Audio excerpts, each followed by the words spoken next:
Le restaurant La Bétanger nous accueille aujourd'hui et nous allons avoir la chance avec Ben, le cuisinier de du restaurant La Bétanger. Ben, bonjour. Bonjour monsieur. Nous allons avoir l'occasion de vous cuisiner pas à pas un plat typiquement marocain. Quel est ce plat, Ben? C'est le tagine de kefta. Tagine de kefta. Alors, on va jeter un coup d'œil, Henri, sur les ingrédients. Ben, qu'est-ce que nous avons comme ingrédients et en quelle quantité? Alors, en première chose, on a essayé des boulettes de kefta pour à peu près 3 personnes, même 4. On a des tomates pelées et coupées en dés.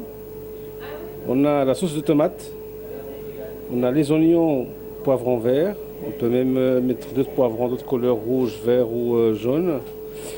On a la coriandre, l'huile d'olive, sel, poivre, cumin, paprika rouge. On a aussi l'ail, le poivre de Cayenne et l'huile d'olive. Donc on axe beaucoup la préparation sur les épices. Voilà. Les épices, c'est important dans la cuisine du Maroc. C'est important dans la cuisine marocaine. C'est ça qui donne le parfum, qui donne le goût. Sans épices, c'est pas un tagine. Alors le tagine, c'est la base, c'est des épices, un mélange d'épices typiquement marocain de là-bas, quoi. Eh bien, Ben, on vous laisse travailler. Ok. Alors, Ben, nous sommes maintenant déjà avec la tagine. On démarre la préparation.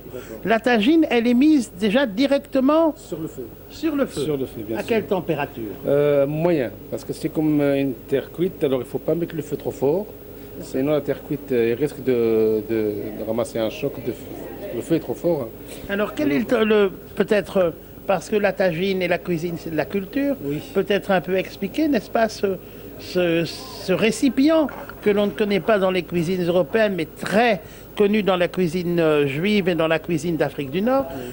Comment c'est la tagine, ceci, Oui, c'est la tagine, bien sûr. qui se compose toujours de deux parties. Les deux parties. Il y a la partie récipient, il y a la Oui. partie couvercle qu'on appelle le chapeau qui va directement sur la tagine, comme une forme de pyramide. Un chapeau ouvert. Un chapeau ouvert, mais enfin, il n'est pas ouvert, il y a juste une petite ouverture ici pour laisser la vapeur D'accord, mais s'échapper. ceci est fermé au fond. Et c'est fermé, bien sûr. Mais ça donne l'impression de Voilà, l'ouverture, on voilà. dirait. Alors, c'est à base, c'est une terre cuite, travaillée, c'est de l'argile. En fait, c'est pas n'importe quelle C'est ça. terre, c'est de l'argile travaillée et cuite à haute température, c'est pour ça que ça tient. Même quand on le met sur le feu, ben, il bouge pas, il n'y a pas de fissure, il casse pas. Il faut juste faire attention, le mettre sur un feu modéré. Pas tout Oui, le temps donc sur pas le trop feu, fort, pas trop bien sûr. fort, voilà. Pas de choc thermique sur Pas de l'argile. choc thermique sur l'argile. Avec aussi une très beau motif décoratif. Décoratif, bien sûr. C'est ça. Comme ça donne le côté oriental, le côté C'est décoratif. agréable. On Voilà. voyage aujourd'hui avec vous, Bien Ben. sûr, bien sûr. Alors, Ben, qu'est-ce que l'on a mis déjà dans notre tagine? Dans ma tagine, j'ai mis l'huile d'olive, les oignons, les poivrons verts. J'ai fait mijoter à l'avance. Alors j'ai rajouté des tomates, le jus de tomate, et après je viens incorporer les épices. Alors, nos lecteurs vont trouver bien sûr dans l'article l'ensemble des quantités, etc., pour pouvoir réaliser ce tagine à la maison. Petite question, Ben, si certains de nos lecteurs ne possèdent pas comment dirais-je, ne possèdent pas la vraie tagine à la maison, comment on peut faire? Ils peuvent le faire dans un poêle ou une casserole du moment. La tagine, ça donne l'aspect visuel.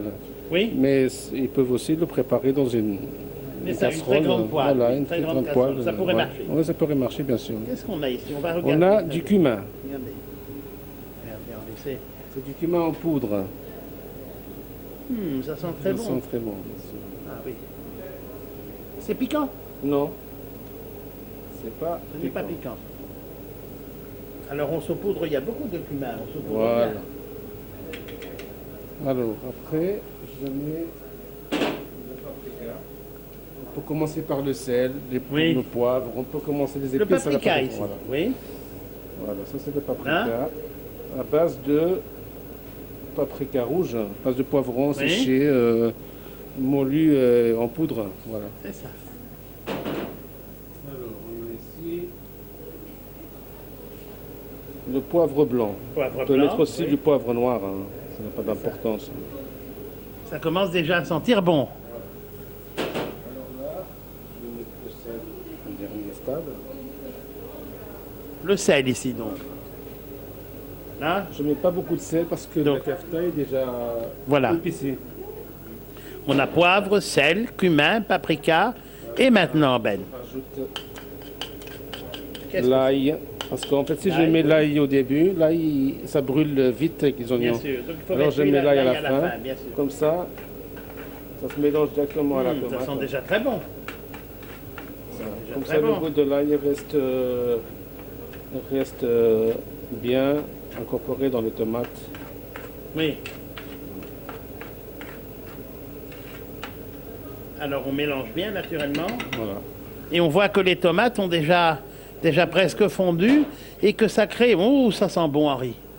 Il y a un dégagement. À ce moment-là, Voilà. je mets la kefta en dernier parce que comme ça, il reste tendre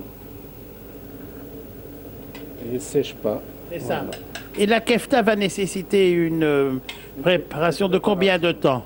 Ben, on rajoute un peu d'oignon, un peu de cumin, Oui. un peu de coriandre. Et, Combien de sel, temps poivre. pour cuire notre Le kefta. haché?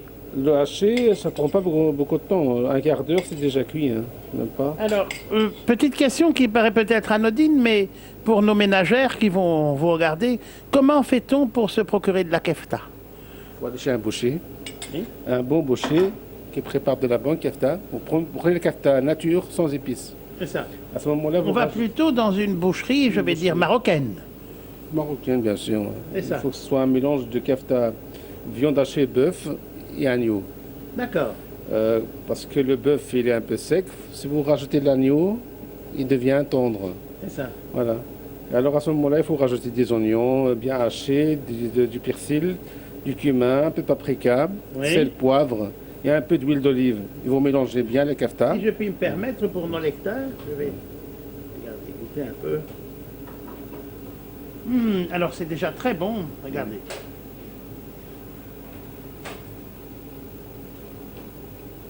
Effectivement, très goûteux, très épicé, très agréable.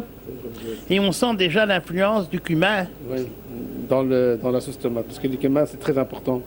Et le cumin, c'est une épice qui donne beaucoup de goût dans, Oui, dans les tagines. Alors ici, on va laisser, je vais dire, cuire combien de temps? Maximum 20 minutes, un quart d'heure. C'est déjà cuit. Parce que la tomate, ça cuit vite. Et la Oui. kefta aussi. Hein.